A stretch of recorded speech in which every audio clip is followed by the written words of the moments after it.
Other important topic this year is emissions gap report 2019. Okay, UN emissions gap report 2019, very much important this year.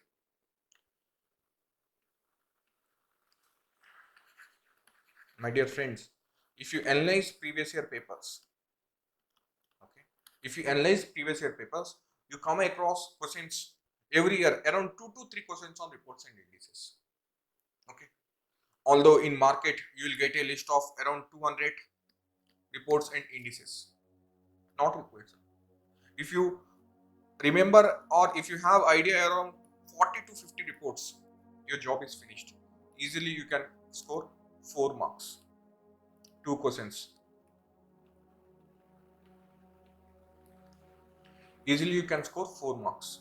Okay, so always you need to do the selective study.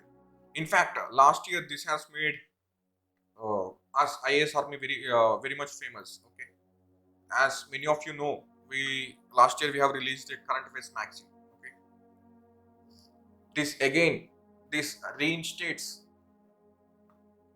and proves the expertise of our R&D teams. Although we doesn't have very large and big R&D team, but we have a very very great R&D team. We have in-depth knowledge about each and every minute details of UPSC. In fact, we are very grateful for our R&D team. Okay, this is the first page of our magazine. Last year, surgical strikes on prelims. Okay, so this is what our team has mentioned. Hope this is clear, visible for you. In the magazine, the first page where they are talking about ease of doing business, there they mentioned about this. As already UPSC asked a question earlier, and the report is consistently news, so all the 10 parameters become important. Okay, very clearly pinpointed. They said these 10 parameters become important, and this is the question which UPSC asked in 2019 prelims. Which one of the following is not a sub-index of the World Bank's ease of doing business index? This is what our team mentioned, as already UPSC asked a question earlier, and the report is consistently news. So all the 10 parameters become important. Clearly, pinpointedly focusing, this is what the question will come. That's the reason people trolled on this on Telegram and other groups. Who are these guys? How they can guess the unpredictable UPSC so accurately? Okay, so this is the expertise our R&D team possesses.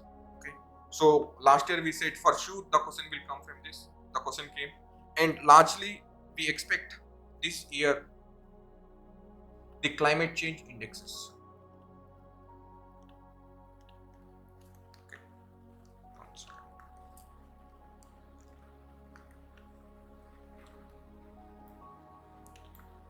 this year, so our team expects the climate change reports are very much important this year. Okay, in this light, UNEP report is very much important. Most probably, for sure, one question should be there on this UN emissions gap. Okay, so why this report is important, or what are the important findings? Let's explore what is the importance of this report and what are the important findings of this report. Okay, so this emissions gap report, this is released by UNEP, United Nations Environment. This report is considered as a flagship report. What is flagship, sir? Nothing but the premium, the most important. You come across the term of flagship very frequently. iPhone 11 is the flagship mobile of Apple, or OnePlus 7 or OnePlus 8, the flagship mobile of OnePlus, and all these terms. Okay, so flagship is nothing but important, the prime thing. Okay, so emissions gap report is considered as one of the flagship report of UNEP. Okay, so what this report discuss?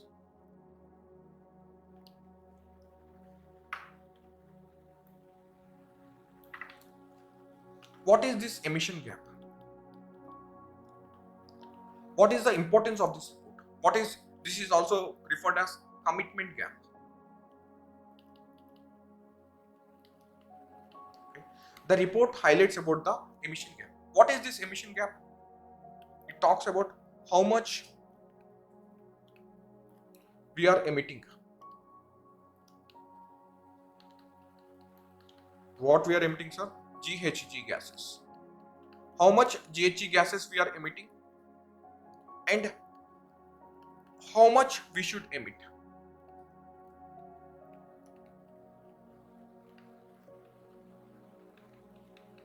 How much GHG gases we are emitting and how much we should emit. The gap between these two is known as emission gap. Clear? How much we are emitting currently and how much we should emit. The gap between these two is known as emission gap. This is also sometimes referred as commitment gap. So it highlights, this report highlights that we should only emit 25 gigatons of CO2 equivalent. This is measured in the GHG gases or measured in CO2 equivalent. This report highlights we should emit only 25 gigatons of CO2 equivalent by 2030, whereas we are emitting 56 gigatons of CO2 equivalent. Okay, we should emit 25 gigatons, but currently at these levels, present levels, we are emitting 56 gigatons. The difference is known as emission gap. Okay, the 26 gigatons of difference is known as the emission gap. Next, what are the important findings? Once again, let me show one nice video on this emission gap report.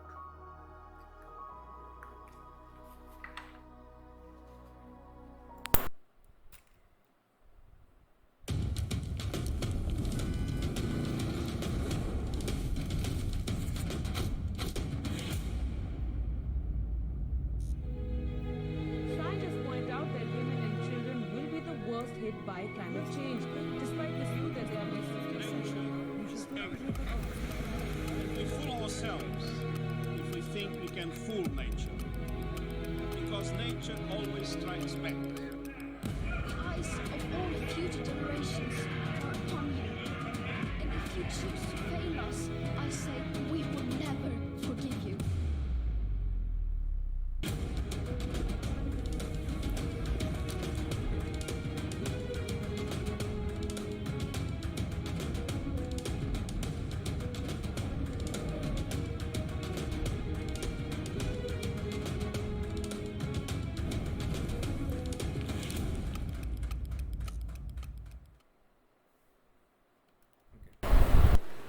So these are the important findings of this emission gap report which were highlighted in the video.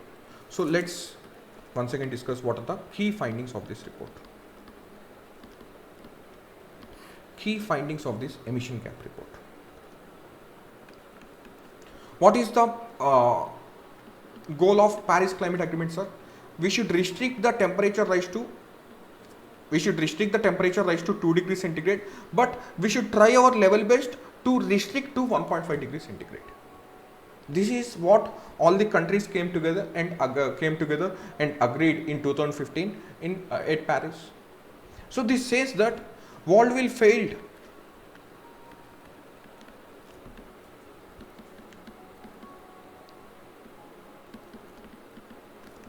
This report says that world will fail to meet 1.5 degrees centigrade target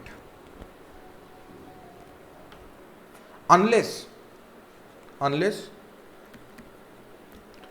global greenhouse gas emissions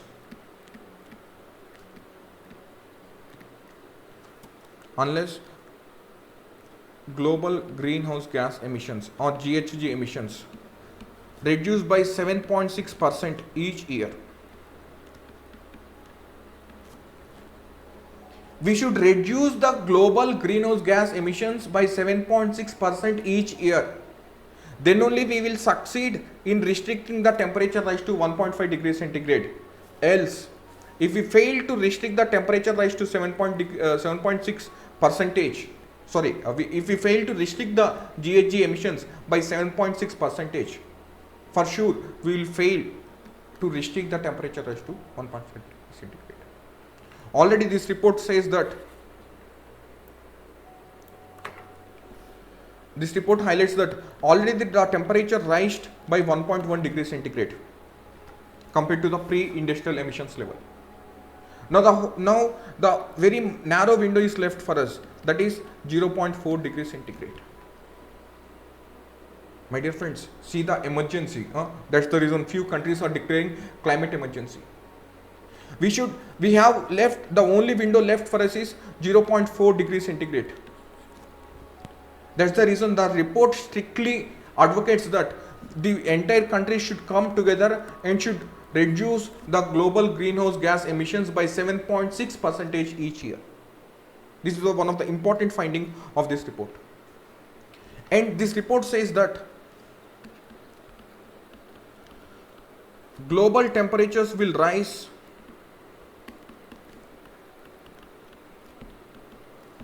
to about 3.2 degrees centigrade, my dear friends, 3.2 degrees centigrade by 2100. Whereas our goal is to restrict the global temperature rise to 2 degrees centigrade by the end of this century, this report says that it will exceed and it will reach 3.2 degrees centigrade. Okay, next thing, other important finding of this report is the top 4 emitters. The top 4 emitters of greenhouse gas emissions. Who are those top 4 emitters, sir? The top 4 countries which release more GHG emissions. First one is China. Second one is USA. Third one is EU. And fourth one is India. These 4 are the top GHG emitters. First one is China. Second one is US. Third one is EU. And fourth one is India. So these 4 countries contribute to 55% of GHG emissions. Sir, we will be discussing about these GHG emissions in detail when we discuss the Kyoto Protocol. And we will be discussing about those 6 greenhouse gases also. Because this year Kyoto Protocol is one of the most important topic, and greenhouse gas emissions is also important. Okay, so this UNEP emissions gap report highlights that these 4 countries contributing to 55% of global greenhouse gas emissions. And it also highlights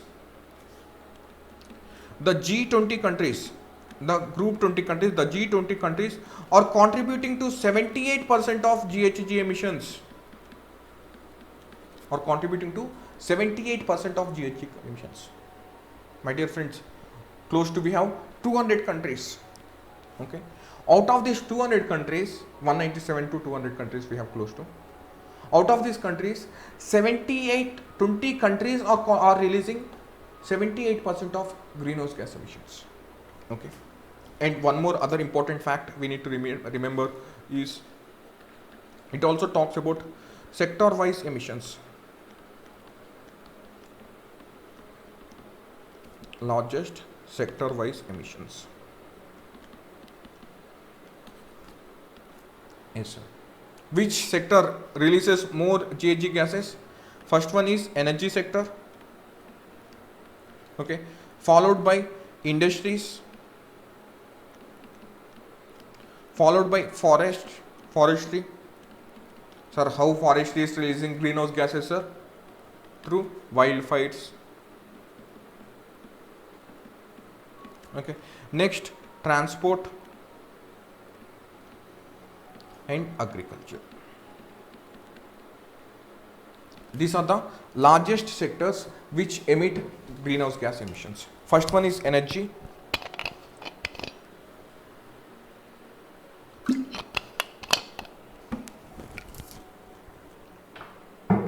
Energy, industry, forestry, transport and agriculture sectors. These are the important things which we need to remember with regards to UNEP emissions gap report. Let me take this opportunity to discuss about UNEP also. Okay, because sometimes UPSC, instead of asking this UN emission gap report, it may ask about UNEP. What is this UNEP, sir? UNEP stands for United Nations Environment Program.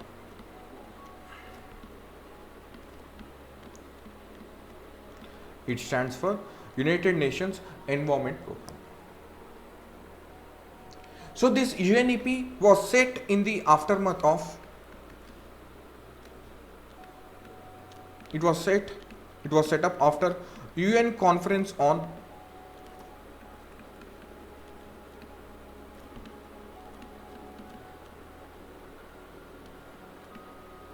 It was set up after UN Conference on Human Environment, which was held in 1972. Okay, UN Conference on Human Environment. This is also popularly referred as Stockholm Conference. My dear friends, please don't get confused between Stockholm Conference and Stockholm Convention. Okay, the Stockholm Convention talks about persistent organic pollutants, whereas the Stockholm Conference talks about UN Conference on Human Environment.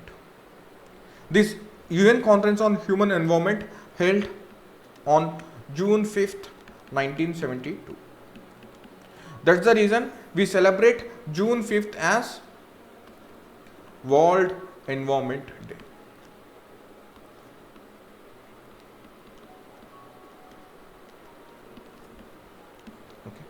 That's the reason we celebrate June 5th as the World Environment Day.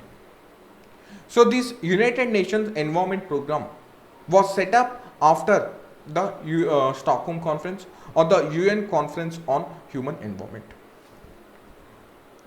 The headquarters of this UNEP is in Kenya. Okay, the capital of Kenya, Nairobi.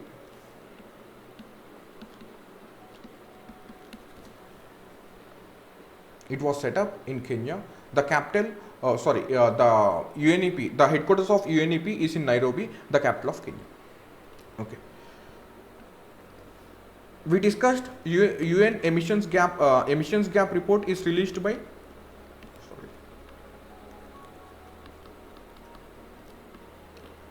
Emissions gap report is released by UNEP.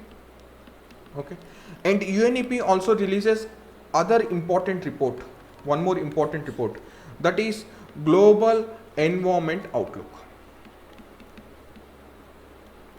Global Environment Outlook. UNEP also releases one more important report, that is Global Environment Outlook. Okay, so far there are 6 Global Environment Outlooks were released. The Global Environment Outlook 6 was released in March 2019. Okay, UNEP releases the 2 most important reports. One is UN emissions gap report and the other one is Global Environment Outlook. Okay, these are the static part which you need to remember with regards to UNEP. Let me discuss one more important information. Let me give here. UNEP and World Meteorological Organization together they have set up in 1988 the other important organization, that is IPCC, Intergovernmental Panel on Climate Change. Once again, United Nations Environment Program and the World Meteorological Organization, they together set up one of the important organization, that is IPCC, Intergovernmental Panel on Climate Change. Okay, these are the important things which you need to remember with regards to UNEP. My dear friends, let's recall this one. Which organizations have set up traffic? Just now we discussed. It was set up by IUCN plus WWF. With regards to IPCC, it was set up by UNEP plus World Meteorological Organization. Okay, these are the things with regards to the UN emission gap report.